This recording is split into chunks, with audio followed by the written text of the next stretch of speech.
Hello watch enthusiasts and welcome to Watch Chronicler. Here at Watch Chronicler, the quality of the watches presented and the sense with which they are made are paramount.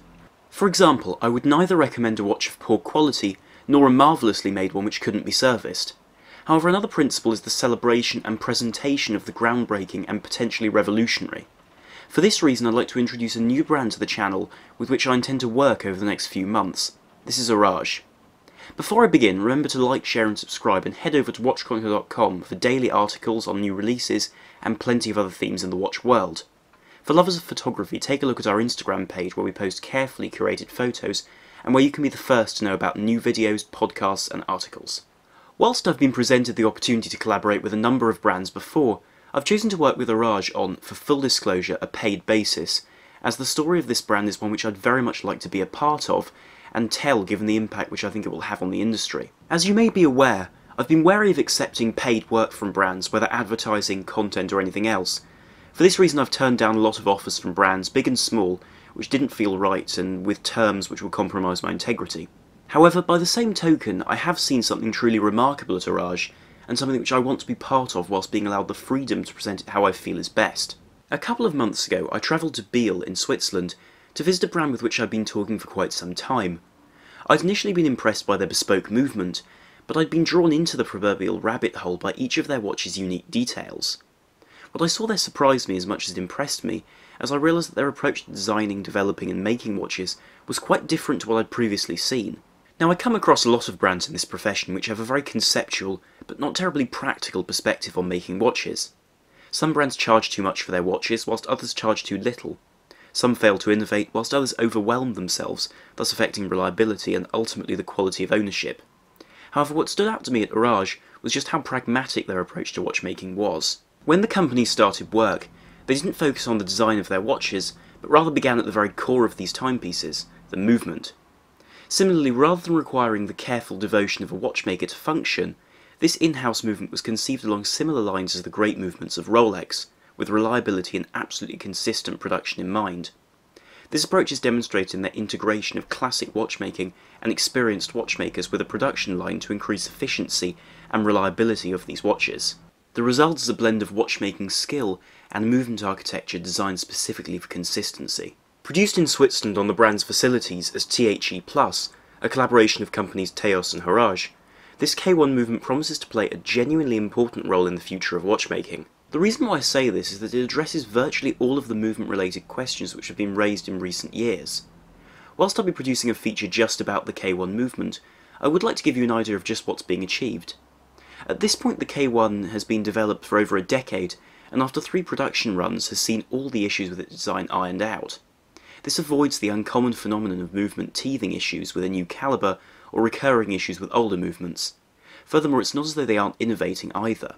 A specific area of innovation is the creation of a movement with a 65-hour power reserve, yet which is able to fit into both men's and women's watches alike due to the efficiency of using a silicon escapement instead of conventional stones, and this allows the movement to not be made any larger to increase the power reserve. Now, the use of silicon is not new to this industry, but Horage and THE+ are one of the few groups capable of making an industrially designed silicon escapement. To add to this, the movement is conceived to display a large double-wheel date, power reserve indicator and small seconds, without any additional modules. Considering that this movement can be fitted to a range of watches, it promises to advance an industry where ETA and Sleater movements are not only becoming extremely hard to source, but also are less desirable than they once were. The way I see it, in an industry troubled by movement scarcity and repeated attempts to renovate older ETA movements, an all-new contender which is more available and which fits more applications is an important one. However, discussing the K1 movement is only the tip of the iceberg which I discovered whilst visiting Horage. Those who watch this channel on a regular basis will know that I'm fascinated by the details and touches added to watches. For me, they create the lasting interest needed to enjoy a watch as much on the day of purchase as a decade down the line. This is just what I had the pleasure to discover whilst chatting with Horage and handling their watches. Take for example the Otter. This watch has drawn significant attention over the past few months for a unique aesthetic and integrated bracelet, yet which doesn't appear derivative, something easier said than done in an industry where the likes of the Remarkably Royal Oak and Patek Philippe Nautilus are so important. This was the first watch from Horage to feature an in-house movement, and utilises all the available complications for a balanced dial layout. Taking its name from the concept of independence and uniqueness, the design of this watch is radically different to what I've seen elsewhere. The dial, whether in finely brushed rhodium or in carbon, is given applied Arabic numerals with a quality to rival the likes of Grand Seiko, which I must admit is something I never thought I'd be able to say. This approach continues to the hands, which are bespoke for this model, with a very appealing form, and a very intricate form too. Abnormally for this price range, the hands are also capped in their centre, which is something quite delicate but interesting when paired with the design of the watch. Ergonomics have also been approached with real care, as the case is 39mm in diameter, and the use of titanium reduces weight on the wrist, whilst the bracelet spreads the load very evenly across the wrist for absolute comfort. The fact is that I've been impressed by the creation of such a watch, with an incredible dial, excellent titanium case and unique movement, for £2,800, which, by comparison to other brands, is a remarkable feat. Another model which has caught my attention is the Multiply. Taking a much more conventional approach to design, this piece keeps a traditional circular form. However, once more, all is executed with striking care and attention. Whilst circular at first glance, the side of the case tells a very different story, as it features polished pillars rising from the brushed surroundings and short divergent lugs to balance the aesthetics. Of course, this look won't be for everyone, and I don't know if this will be the watch for me. However, what's undeniable is the cleverness of the configuration of this watch. With most watches you get exactly what the designer serves you. Here you can choose which complications you want on the dial, as they are integrated into the movement itself. This means that you can choose from small seconds, a power reserve indicator or a large date, with these options available to you depending upon exactly what you like on a watch dial. And this is something which is quite curious and something uncommon too, which is what draws me to the concept. One recurring feature across the Horage range, though, is the fact that their watches don't fall into any particular category. They're not necessarily dress watches or sports watches, but they're watches which you can enjoy every day and fit different styles and different interests in terms of design and in terms of mechanical visibility within their watches, as opposed to fitting within categories. So this means they have a very different approach to fitting the customer, which is something I rather like and something which I admire because it goes against the grain within this industry.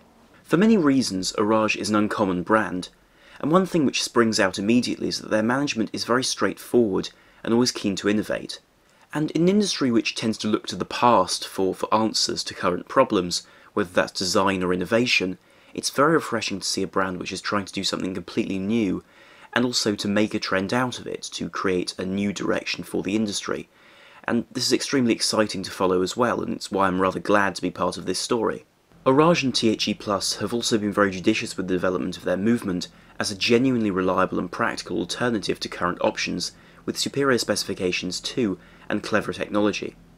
For these reasons I've chosen to work with Horage over the next few months, but I can assure you I will be maintaining editorial independence, with my choice of views and words to express what I see in their products, as this is very central to the purpose of Watch Chronicler. But tell me what you think of Horage and the watches they make, because I'm very curious to hear what you think of something which is very new and very different. If you enjoyed this video, please do like, share and subscribe for more here on YouTube, and thank you very much for watching. This is Armand from watchchronicler.com, out.